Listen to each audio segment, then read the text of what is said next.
He found her freezing beneath a train station bench, and before the next spring thaw, their names would be spoken in rooms where men with clean hands signed away stolen land. Blackwater Station sat on the edge of nowhere in the winter of 1873, a low wooden depot pressed between the rail line and a white field of sleeping prairie. The last passenger train had gone west an hour before, leaving behind the smell of coal smoke, wet wool, and bitter coffee burned black in a tin pot near the stove. Wind slipped through the gaps in the walls and made the lantern flames shiver. Men kept their collars high and their eyes low. Nobody wanted trouble at that hour. Caleb Whitmore only meant to pass through. He had come in from the cattle trail with frost on his hat brim, a bedroll over one shoulder, and a ticket folded inside his glove for a freight car headed south by morning. He was 36 years old, though the weather had carved him older, with a face made quiet by too many things left unsaid. He had learned long ago that a man could survive the West by minding his own business. Then he heard the sound beneath the bench. Not a cry, not even a word, just a breath catching where breath should not have been. Caleb stopped near the station stove. Across the room, two drummers warmed their hands and pretended not to notice. The ticket clerk leaned over his ledger. A woman in a gray bonnet pulled her boy closer and turned his face away. Caleb followed their silence to the far wall, where the shadows gathered under a bench made slick by melted snow. At first, he saw only a blanket stiff with ice. Then a hand. Brown fingers curled tight around a silver coin with a hole drilled clean through its center. The woman beneath the bench was Apache. Her black hair was frozen at the ends. Snow clung to the folds of her dress and the fringe of her shawl. Her lips had gone pale from the cold, and her eyes, half open, watched the room the way a wounded deer watches wolves from the brush. She was not begging. That struck Caleb first. A person near death would often reach for anything. She reached for nothing. She only held that coin against her chest like it was the last warm thing left in the world. The clerk spoke without looking up. "Best leave her be, mister." Caleb did not answer. He took one step closer. The floorboards complained under his boots.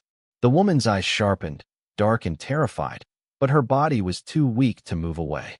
The clerk dipped his pen again. "Marshall Vail's been asking after an Apache woman. Said whoever helps her will answer for it." The stove popped. Outside, the wind dragged loose snow across the platform. Caleb looked at the woman, then at the men who had already chosen not to see her. He had worn that kind of silence once.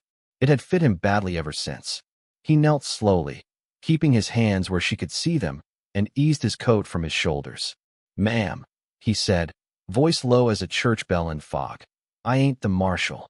She tried to speak. Only a whisper came out. "Don't let them send me back." Caleb froze.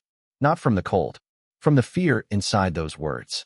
Behind him, the depot door opened, and a new gust of air swept in, carrying snow, cigar smoke, and the hard rhythm of spurs. Every man in the room looked down. Caleb did not. He placed his coat over the Apache woman's trembling shoulders and turned toward the door, where Marshall Gideon Vail stood smiling like he had just found what belonged to him. Marshall Gideon Vail did not enter the depot like a man in a hurry. He came in slow, brushing snow from the shoulders of his long black coat, letting everyone have time to remember his name before he spoke. His hat brim was silvered with frost. His gloves were clean, too clean for a man who claimed to ride hard for the law. Behind him stood two railroad guards with brass buttons and tired eyes, men paid to look stern even when they did not understand the errand. Caleb stayed on one knee beside the woman, his coat already settling around her like a small piece of shelter in a room that had forgotten mercy. The Apache woman gripped the silver coin tighter. Caleb noticed the marks on her wrists then, not fresh enough to bleed, not old enough to fade. Thin shadows where rope or rough cord had been tied too long. Vail saw Caleb see them. His smile did not move. "Mr. Whitmore," he said, as if greeting an old friend at church. "I was told you were catching the southbound freight." Caleb rose slowly. He was not a tall man in a showy way, but there was weight in how he stood, like a fence post set deep against weather. "That was the plan."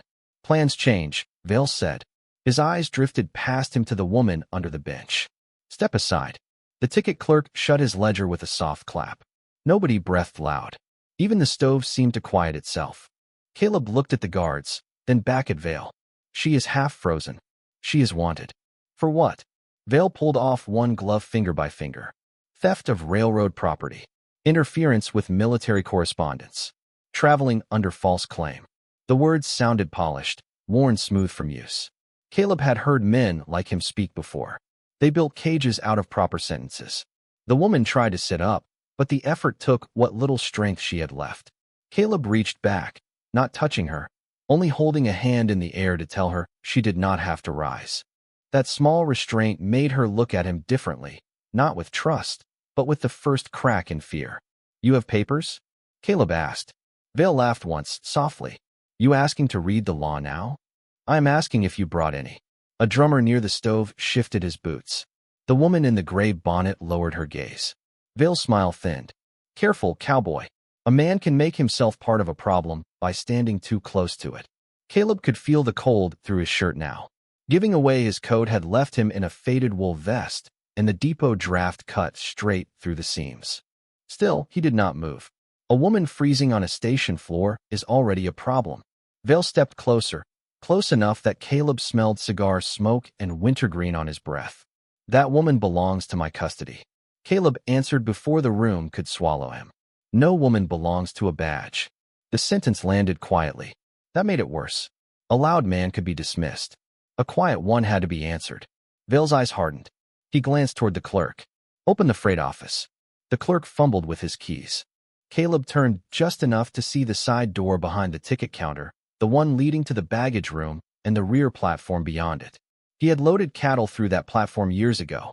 He knew there was a coal bin outside, and beyond that, a line of empty stock cars waiting for the morning run. The Apache woman followed his eyes. Smart, Caleb thought. Weak as candle smoke, but smart. Vail held out his hand. The coin first. At that, her whole body went still. Not from cold this time. From warning. Caleb looked down at the silver coin with the clean hole through its center. It was not railroad property. It was not money either. A thing like that was made to carry something, or hide something, or remind somebody of a promise. The clerk got the freight door open. Snow blew across the floor in a thin white ribbon. Caleb bent as if to help the woman stand, keeping his voice lower than the stove hiss. "When I lift you, do not fight me." Her eyes searched his face. "Why?" Caleb looked once at Vail, then back at her. "Because he is more afraid of that coin than he is of you." Then the station lantern flickered hard. The room fell half dark, and Caleb Whitmore made his choice. Caleb moved when the lantern flame bent low, not fast enough to look guilty, not slow enough to be stopped. He slipped one arm behind the Apache woman's shoulders and helped her rise from beneath the bench. She was lighter than he expected, but not fragile. Even half frozen, she held herself with a kind of pride the cold had not managed to take. Vail's hand shifted toward his coat pocket. The guard stepped forward. Caleb turned the movement into something ordinary, guiding her toward the freight office as if obeying the marshal's command. "Easy now," he said, but the words were for the room as much as for her. "She can barely stand." The woman leaned against him for one breath, then found her own feet. That mattered. Caleb felt it. So did she. They passed the ticket counter, close enough for Caleb to see Thomas Bell, the telegraph boy, sitting stiff behind the wire desk with ink on his fingers and fear in his eyes. Thomas was 13, maybe 14, with a collar too large for his neck and a mouth that always struggled to get words past the gate. He looked at the woman, then at Vail, then down at the message pad half hidden under his elbow. Caleb noticed that too. Out in the baggage room, the air was colder. Wooden crates lined the walls. Mail sacks hung from iron hooks. The rear door stood open to the platform, where snow moved in silver sheets across the tracks. Caleb guided the woman toward a stack of flour barrels, shielding her from the depot room behind them. "Name," he whispered. She kept her eyes on the open door. "Ayanna Red Willow." The name came soft, but it carried roots. "Caleb Whitmore." "I know." That stopped him. The wind pushed snow against his boots. Behind them, Vail was speaking to the clerk, voice smooth and close. Caleb looked at her. "How?" Ayanna opened her palm. The silver coin lay there, dark with the warmth of her skin. Its drilled hole was not empty. Inside the rim, almost invisible unless the light touched it right, a thin line of paper had been rolled tight and sealed beneath a sliver of wax. "A man told me," she said, "before he died." Caleb's face hardened, not with anger, but with memory pressing up from a place he kept covered. What man? Railroad engineer. Edwin Price. He said if I reached Blackwater, I should find the cowboy who once guarded the East Survey Camp. The one who looked away and lived long enough to regret it. The words did not shout. They did not need to. Caleb felt them settle between his ribs. Years vanished. He saw canvas tents by a dry wash, Apache families ordered away from creek water, railroad men laughing over maps they had no right to draw. He had been younger then, paid less, hungry enough to take any work. He had told himself silence was not the same as harm. It had taken him years to learn how wrong a quiet man could be. Ayanna watched the truth pass across his face. You were there. Caleb swallowed. Yes. Then you know what they are doing. I know what men do when land becomes numbers. She looked down at the coin. This holds the true survey. The line they filed in court goes around our burial ground. The line they plan to build cuts straight through it. Edwin Price copied the proof. Marshall Vail wants it back before morning. From the depot room, Vail called out, pleasant as a hymn. Mr. Whitmore, bring her out. Caleb studied the coin, then Ayanna's trembling hand. She expected him to take it, maybe sell it, maybe trade it for his own safe passage. Instead, he closed her fingers gently over it and stepped back. He did not open it. He did not ask to hold it. For the first time since he found her under that bench, Ayanna looked less afraid of him than of the cold. Why? She whispered. Caleb glanced at the snow-covered stock cars beyond the platform. Because a man does not get clean by stealing the last truth somebody has left. Then Thomas Bell appeared in the freight office doorway, pale as flour dust, holding the message pad against his chest. His lips shook around the words, but he forced them out. Mr. Caleb, he said, the marshal sent a wire before sundown. It was not about theft. It was about a witness. Thomas Bell stood in the doorway like a boy who had wandered into a storm and only now understood the size of the sky. The message pad trembled against his chest. Caleb heard Vail moving in the depot behind him, boots crossing the planks with patient certainty, the kind of patience men used when they believed every door already belonged to them. Ayanna stepped closer to the flour barrels, her silver coin hidden again inside her fist. Snow pushed through the open rear door and dusted the floor white around her boots. Say it plain, Thomas, Caleb whispered. The boy tried. His mouth caught on the first sound. Shame flushed up his neck, and for a moment his eyes dropped the way they always did when grown men waited too hard. Caleb lowered his voice. Nobody here is rushing you. That was all. A small mercy. But small mercies had weight in cold rooms. Thomas breathed in through his nose and looked at Ayanna instead of Caleb. The wire said she was not to reach Fort Mercy alive with testimony. The words came broken, but they came. Ayanna closed her eyes for 1 second, not from weakness, but because something she had feared had finally been given a shape. Caleb felt the last soft doubt leave the room. This was not a chase over stolen papers. It was a hunt for silence. Did you keep a copy?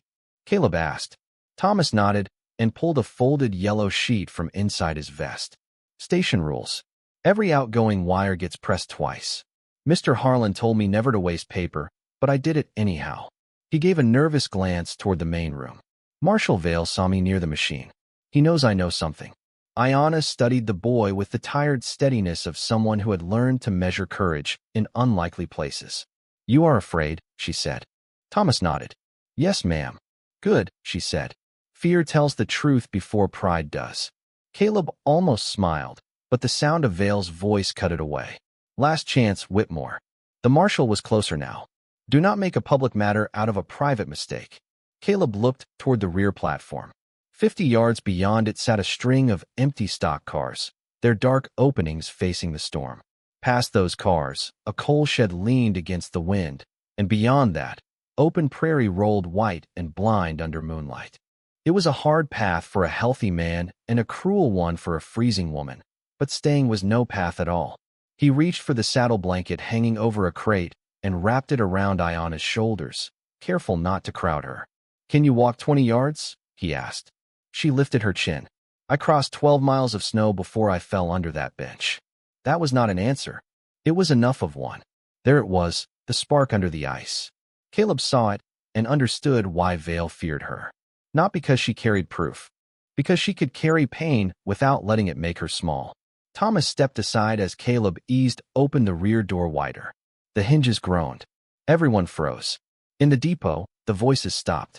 Caleb held his breath until the wind rose, covering the sound with a long, mournful whistle through the telegraph wires. Then they moved. Ayanna went first, one hand on the wall, the other locked around the coin. Caleb followed close enough to catch her if the cold took her knees, far enough to let her keep her dignity. Thomas came last, clutching the copied wire under his coat. They crossed the platform under a sky without stars. Snow stung Caleb's face. The rails shone faintly below, two black lines running into a country that had swallowed better men than him. Halfway to the stock cars, Ayanna stumbled. Caleb reached out. She caught herself before he touched her, then looked back at him, breathing hard. "You still think saving me will clean what you did?" she asked. Caleb shook his head. No. The answer surprised her more than any promise could have. Then why come?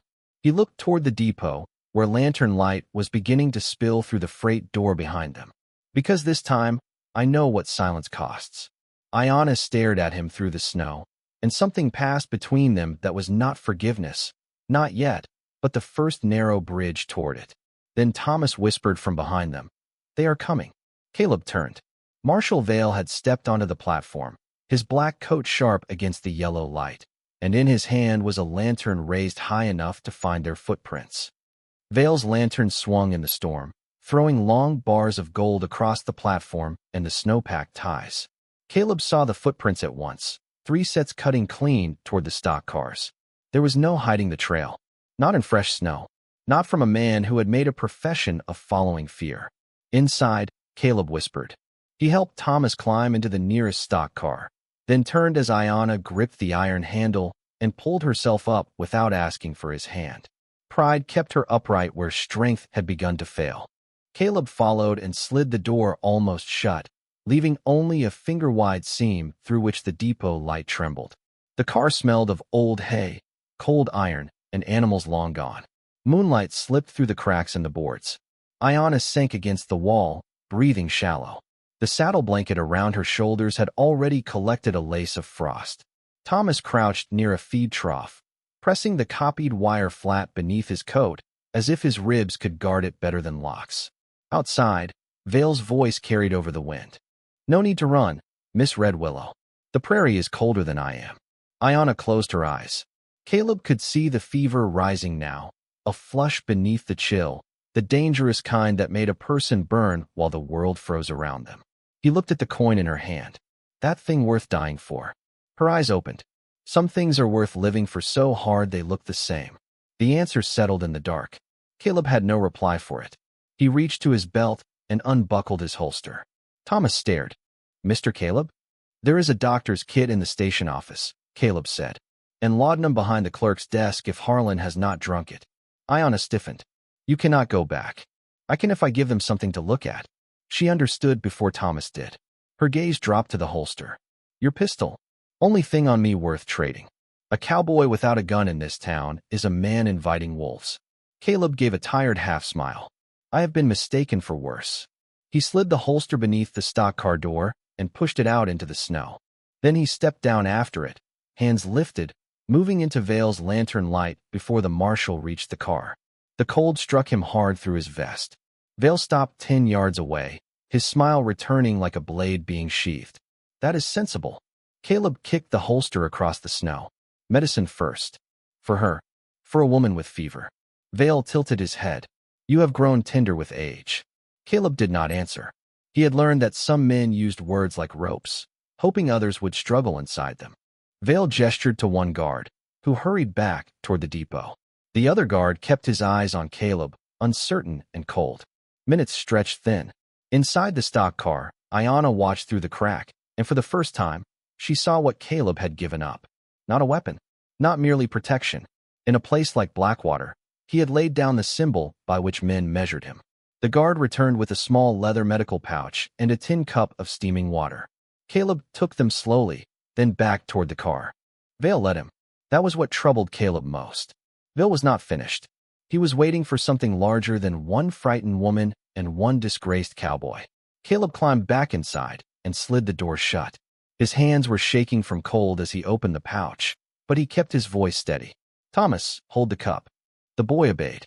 Ayanna tried to refuse the medicine until Caleb placed the spoon on the floor between them, not in her mouth, not in his hand, but where she could choose it. Your life is yours, he said. Even now. She looked at the spoon, then at his empty belt. Slowly, she took the medicine herself. After a long silence, she spoke his name for the first time. Caleb. It was only 2 syllables. But in that frozen car, with the storm pressing its face to the boards and the marshal waiting outside, it sounded like a door opening in a house long believed empty. Thomas looked toward the far end of the car. Mr. Caleb, he whispered. This car is coupled to the morning freight. Caleb followed his eyes to the iron latch, half buried in shadow. Then the whole line jolted beneath them, hard enough to rattle the boards. Somewhere ahead, an engine coughed awake. The engine's first cough rolled through the stock car like a warning from under the earth. Iron pulled against iron. Chains tightened. Somewhere ahead, men shouted through the storm, their voices muffled by steam and snow. Caleb braced one hand against the wall as the car lurched again, not moving yet, only waking. Ayanna held the tin cup in both hands, the medicine bitter on her tongue, her eyes brighter now but still ringed with exhaustion. Thomas Bell crawled to the narrow crack between the boards and peered out. They are coupling the line, he whispered. Morning freight is leaving early. Caleb looked at the copied wire inside the boy's coat, then at the silver coin in Ayanna's hand. Early means Vail changed the schedule. Ayanna's fingers closed tighter. He wants us away from Blackwater before anyone asks why. The train groaned. Outside, the platform lanterns drifted past the crack as railroad hands moved through blowing snow. Nobody checked the stock car. Not yet. Caleb knelt near the sliding door and listened. He had spent enough years around rail yards to know the language of wheels and brake lines. This train was not being prepared for a normal run. Too quick. Too quiet. Too few voices. Vail wanted the car gone into empty country, where paper could be lost, stories could be rewritten, and witnesses could become rumors by sunrise. Thomas swallowed hard. Fort Mercy is 30 miles south. If the train reaches the junction, Marshall Vail can put us anywhere. The boy tried to say more, but his words tangled. Ayanna shifted closer to him, wrapped in Caleb's coat and the saddle blanket, looking less like a hunted woman now and more like someone remembering she had survived worse nights than this one. Thomas, she said gently, your voice does not have to run faster than your courage. The boy blinked at her. Nobody had ever spoken to him that way. Not the clerk. Not the railroad men. Not even the passengers who handed him coins when their wires reached home on time. He took one breath, then another. There is a switching lever, he said, about 100 yards past the water tower. If it is thrown before the engine clears the yard, this car goes onto the side track instead of the southbound line. Caleb looked through the crack. Between the stock car and the water tower stretched open snow lit pale by lanterns, with Vail standing near the depot steps, speaking to the conductor as if ordering coffee. Can you throw it? Caleb asked. Thomas went pale. Me? You know the yard. I know wires. I know keys. I do not know how to be brave in front of men. Ayanna reached into her shawl and pulled out the silver coin. For one moment, she held it flat on her palm, letting the moonlight catch its drilled center. This is not brave either, she said. It is only silver until a hand refuses to let it go. She offered it to Thomas. Not to keep, only to feel its weight. The boy touched it with 2 fingers. Something changed in his face. Not enough to make him fearless. Just enough to make fear stop being master. The train jolted forward. Slow at first. A crawl. Wheels clanking over frozen rail. Caleb slid the door open 4 inches, and wind slapped snow into the car. When we pass the coal shed, jump low and roll into the drift. I will be behind you. Thomas shook his head, terrified. Ayanna pushed herself upright before Caleb could protest. No, she said. I go. Caleb turned. You can barely stand. The lever saves my people. The coin proves why. I will not sit in a dark car while a child carries both. For a heartbeat, the 2 of them faced each other in the blue-gray light. Old guilt in Caleb. Old distrust in Ayanna. Between them, something new, thin as a match flame and just as stubborn. Caleb nodded once. Then we all go. The car rolled past the coal shed. Snow piled high below. Thomas slipped out first, disappearing into white powder with a soft cry quickly swallowed by wind. Ayanna followed, landing hard but rising on one knee. Caleb jumped last. The freight dragged onward without them, its dark body sliding into the storm. They ran low through the snow, three shadows against a sleeping rail yard. Behind them, Vail's voice cut through the cold. "Stop that switch." Thomas reached the lever first. His small hands wrapped around iron rimed with frost. He pulled. Nothing moved. Caleb and Ayanna reached him together. Three hands found the lever. White, brown, and small. This time, the iron gave. The switch lever slammed into place with a sound that seemed too small for what it changed. Far ahead, the freight engine shrieked steam into the night as the first cars rolled past the split rail and followed the main line south. But the stock car they had escaped shuddered onto the side track, drifting away from the train like a secret refusing to be carried any farther. Caleb stood with one hand still on the iron lever, breath smoking in the air, while Thomas stared after the car with wide eyes. "It worked," the boy whispered, as if afraid the words might undo it. Ayanna did not look at the train. She looked toward the depot. Lanterns were moving now. Men were spilling onto the platform. Marshall Gideon Vail stood among them, no longer smiling, his black coat snapping in the wind. He saw the three figures by the switch, saw the changed track, saw his quiet plan break in front of witnesses. That was when the whole station began to wake. Doors opened. Faces appeared in windows. The woman in the gray bonnet stepped onto the platform with her boy clutched close. The drummers came out half-dressed in their traveling coats. Even Harlan, the ticket clerk, stood in the doorway, pale beneath his whiskers, holding his ledger like it might protect him from truth. Vail lifted his voice over the storm. "That woman is a fugitive. Anyone standing with her stands against lawful authority." The words moved through the crowd, familiar and heavy. Caleb felt how easily people leaned toward them. Law was a warm blanket when thinking felt cold. Ayanna swayed beside him, but she did not step behind him. Caleb noticed that. She had been dragged by winter, hunted by lies, weakened by fever, yet she chose the open snow over another man's shadow. "Tell them," Caleb said softly. Ayanna looked at him. "They will not hear me." "Then make them see you standing." For a moment, her eyes searched his face, measuring whether this was another white man asking an Apache woman to perform pain for a crowd. But Caleb did not gesture. He did not command. He only stood beside her, empty belt at his hip, coat gone from his shoulders, hands open to the weather. She turned to the people of Blackwater Station. "My name is Ayanna Red Willow," she said. Her voice was not loud, but the wind carried it clean. "I was a translator for men who called my people obstacles. I carried their words until I learned what those words were hiding." Vail stepped down from the platform. "Enough." Thomas flinched, then reached inside his coat and pulled out the yellow copy of the wire. His fingers shook so badly the paper rattled. "I have it," he called. The first word caught in his throat, but he forced the rest through. "I have what he sent." People turned toward him, and the attention nearly folded him in half. Caleb wanted to shield the boy from it. Ayanna spoke first. A broken voice can still carry truth. Thomas straightened a little. "Not much. Enough." He read the wire in pieces, stumbling, stopping, starting again, but every sentence landed. It said Ayanna was not to reach Fort Mercy with testimony. It said the survey dispute must be closed before federal review. It said the witness should be transferred where no local court could interfere. No one moved when Thomas finished. Even the wind seemed to wait. Vail's face had gone flat. That boy misunderstood railroad language. Caleb stepped forward then, not in anger, not in threat, just close enough for the lantern light to show his empty holster. "Then explain why you wanted the coin." Ayanna opened her hand. The silver coin rested in her palm, small as a prayer. With careful fingers, she turned its rim and freed the hidden strip of paper inside. Caleb took nothing from her. Thomas held up his copy. Ayanna held up the map coordinates. 2 small papers. 1 silver coin. A whole town watching. From the ridge beyond the water tower, dark shapes appeared against the snow, mounted riders sitting still beneath the fading moon. Apache men. Not charging. Not shouting. Only witnessing. The crowd saw them, and fear passed through Blackwater like a match flame through dry grass.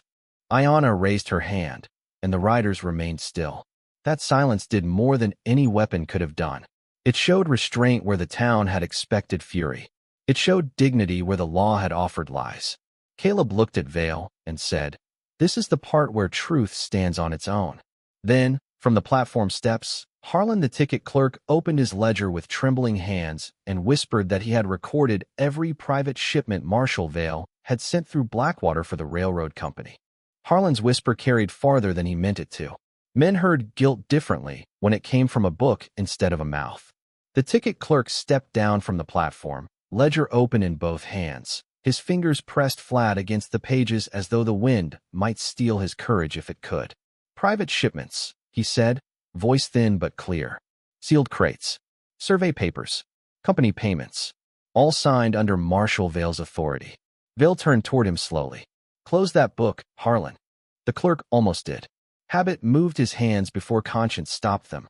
Then he looked at Ayanna, still standing in the snow with fever in her face and the silver coin in her palm, and shame made an older man of him in a single breath.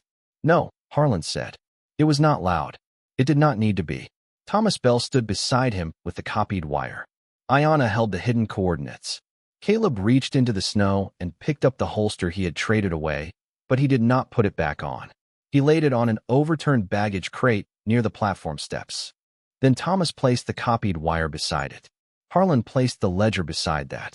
Ayanna set the silver coin last, its hollow center open, the tiny strip of paper resting across it like a sliver of bone-white truth. 3 records and 1 gun left unused. That was the whole trial, if Blackwater had the spine to call it one. Vail looked at the crowd, searching for the old fear he had always counted on. Some faces still held it. Fear does not vanish because truth arrives. It only has to decide which master it will serve. The woman in the gray bonnet stepped forward first. She did not speak to Ayanna. She did not apologize. Not yet. She only pulled her son behind her and moved away from Vail's side of the platform. Then one drummer did the same. Then the other. Space opened around the Marshal, quiet as a graveyard gate. On the ridge, the Apache riders remained still under the paling sky. Their horses steamed in the cold. No one advanced. No one threatened. Their silence was a mirror held up to the town, and many people did not like what they saw reflected there. Vail's smile returned, but now it looked tired, a painted sign after rain. You think scraps of paper change ownership? He asked. Land is claimed by charters, deeds, rail grants, and men willing to enforce them.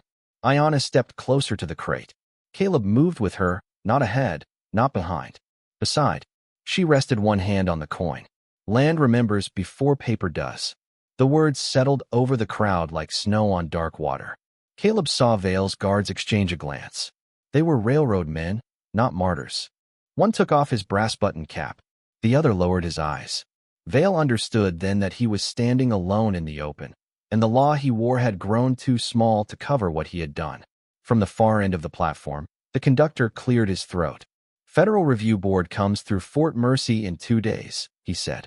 If these records are real, they ought to be on that train. Thomas lifted his chin. I can send a wire now. Nobody laughed at the way he spoke. Nobody looked away. Harlan handed him the station key. Caleb watched the boy run toward the telegraph room, small boots slipping on icy boards, and felt something loosen inside him that had been tied for years. Ayanna swayed. This time, when Caleb offered his arm, she took it. Not because she had to, because she chose to. Vail saw that too, and it seemed to trouble him more than the ledger.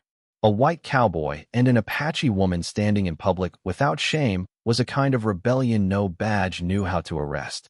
Caleb looked at him across the crate. Truth does not need a trigger. The sun broke thin over Blackwater Station then, touching the rails, the coin, the unused gun, and the faces of people who had spent the night learning how cold silence could be. Behind the telegraph wall, the key began to click, carrying Thomas Bell's broken but steady message down the line toward Fort Mercy. By noon, the storm had passed, but Blackwater Station did not return to what it had been. Some places change with fire, some with flood, and some with a single message clicking down a telegraph wire while a whole town stands ashamed in the snow. The federal men arrived 2 days later from Fort Mercy, riding the morning train with leather satchels, tired eyes, and the kind of silence that made liars sweat. They took Harlan's ledger. They took Thomas Bell's copied wire.